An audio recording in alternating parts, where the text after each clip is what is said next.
and welcome back to another video. Today I am going to be taking this horrible bit of plastic off the back of a Suzuki SV650S and replacing it with an R&G tail tidy.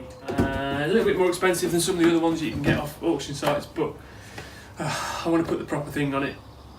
It comes with all the bits in there that you'd ever likely to need, and then some.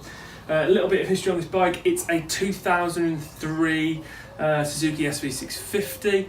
I bought it a couple of weeks back and I was desperate to get this off because it's just hideous and it's horrible. I've had one of these bikes previously and it had the tail tidy on it, and it completely changes the look of the bike, especially at the back. Makes it look like a bit more of a sports bike. Yes, it takes away some of the weather protection, but I'm a fair weather rider anyway. I'm not embarrassed to say that. So it's not going to be much of an issue for me. So here's a cutaway with the original mudguard on, and then some aftershots with the tail tidy fitted. And you've got to admit, it looks so much better with the tail tidy on. This bike's 15 years old, and to be honest with you, I'm surprised it's got to this age in its life and it's still got the original mudguard on. But it's only done 3,500 miles, so the people that have owned this bike over the years haven't really done a lot of mileage on it. They haven't really fettled with it or changed anything, so I was desperate to get it off. So it's going to take me about an hour. I'll go through the process slowly, and let's just crack on with it. First though, got to get these seats off. Right, so the seats are relatively easy to get off. The back one's dead easy. Pop your key in and then work that switch. The front one, you've got these panels on. Take out that bolt and then yank it. There's a couple of rubber washers there. These tabs just fit into those. Just give it a tug. Now, what's next? Okay, we've got some split pins in here. The easiest way to get these out is push it in, and then it should pull out. Now you've got to undo this screw, this one, take the bolts of the grab handles off. Don't forget these split pins here. In fact, I don't think you need to take them out. Don't take them out. These two here. If you find that you're getting a lot of bolts, put them back in the holes and then you'll remember where they went afterwards. So let's whip this cowling off. Oh, and don't forget, there's some more of these little push-in plastic connectors in there as well. Okay, we're doing well. We need to get this mechanism off. Now, we could undo this bolt here and then take the cable out, but to be honest, it's just as easy just to undo these two screws, take that out, and then take the whole lot off, and it'll come off with the whole of this cowl. And then when you've got this off, you can give it a good clean underneath there as well. While I'm here as well, inside each of these rubber feet, there are some tiny little metal collars. Some might be stuck in, some will be loose. Make sure that you retain those, because you'll need them when you put them back on. Just be mindful in case they drop inside the bike, because you'll never find them again. Right, it's all loose. Next thing we're going to do is unplug this quite chunky cable, which is for the tail lights. Okay, that's that off. Took about 5 minutes, 10 minutes, and this is what you're left with. Now we need to disconnect the indicators. Wiring's all under the seat here. They're just little connectors that lift that up, and then it should pull out. Now mine are colour coded, but if yours aren't, I've got a black one for the left, grey one for the right. If they aren't, just label them up with some masking tape like I've done there. Okay, next thing is to remove these bolts here. I've already done it. There's one this side, one the other side, that allow you to pull this plastic thing down. Give it a gentle but firm tug. It will just drop down, and just be mindful it is plastic, you don't want to break it.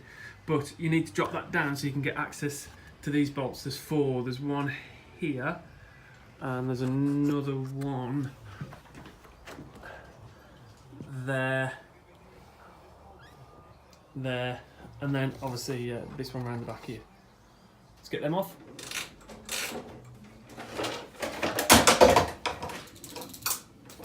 Right, first snag.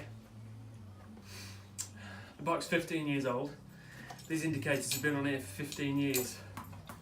So the fixing bolts at the back are rusted solid. I can't get them off. Luckily, I've got a spare pair of indicators. I want to try and keep it stock if I can. I'll probably swap these indicators for clear ones when I've got time. So I'm just going to have to use these instead of these. But that means that this can go in the bin. So let's have a look, see what comes in the kit with the R&G tail tidy. Look how, firstly, can I just say, look how organised I am? It's only because I'm an idiot and I'll lose stuff if I don't put it back. Where the, look at my dog here, look. If I don't put it back in the right place. Okay, so, you've got, I've had this open already. There's your new bracket, which is going to sit like that. There is a rubber thing that will sit on the top of it. Some instructions, sticker, license plate light. Some of these brackets which we're going to fit first, and then loads of bits and bobs, and a reflector, because in the UK you need a rear reflector, so there's a supply one that you can stick onto your number plate. So let's get these brackets on next. Right, R&G, I'm sorry to say, but your instructions are rubbish. They're quite sparse, but however, saying that, these pieces here doesn't exactly tell you where they go or how to fit them or which way around to go, but if you offer it up to the bike, they will only go one way on one side. So these two little sort of collars here, the two holes in the bracket, sit over those, and then use the original bolts, those 4 bolts that you've just taken out. Brilliant. Those 4 bolts that you've just taken out to fix those in place. So let's do that first. There's the 2 brackets on, bolted in place. Now we can put this panel back. Just make sure that you've got nothing caught inside before you offer it back up, and then whack these 2 bolts back in. Right, I've taken the opportunity to do all the wiring for this. Just be mindful when you're putting these indicators on, they are left and right handed. There's a drain hole at the bottom of the indicator to let the condensation out. I'm just going to offer it up to the bike and plug these in just to make sure I've wired it all up correctly. Make sure it works before I finally fix it on. Right, it was a good job that I checked it, because this indicator wasn't working. I've just got the wires wrong way around, and the LED wasn't working either, because those wires are wrong. Has anybody else got a dog like this? It's absolutely relentless. He will stand there for hours until I click his ball. Leave your comments in the section below. Anyway, so it's all working fine now. I can put the fairing back on. Just make sure that when you do, you're not trapping anything. All the wires are tied in, clipped up and out of the way. Now, it's all relatively where it needs to be, and already it looks so much smarter. So, what you've got to do now is watch the video in reverse. Just put everything back where you've had it from. Just line everything up first before you tighten it all up. There we go, all back together again, all working okay. It looks brilliant, so much better. Just got to put the number plate on with the reflector, and then we're all done. Let me know if this video has been helpful to you. Thanks for watching and subscribing, and I'll see you in the next video.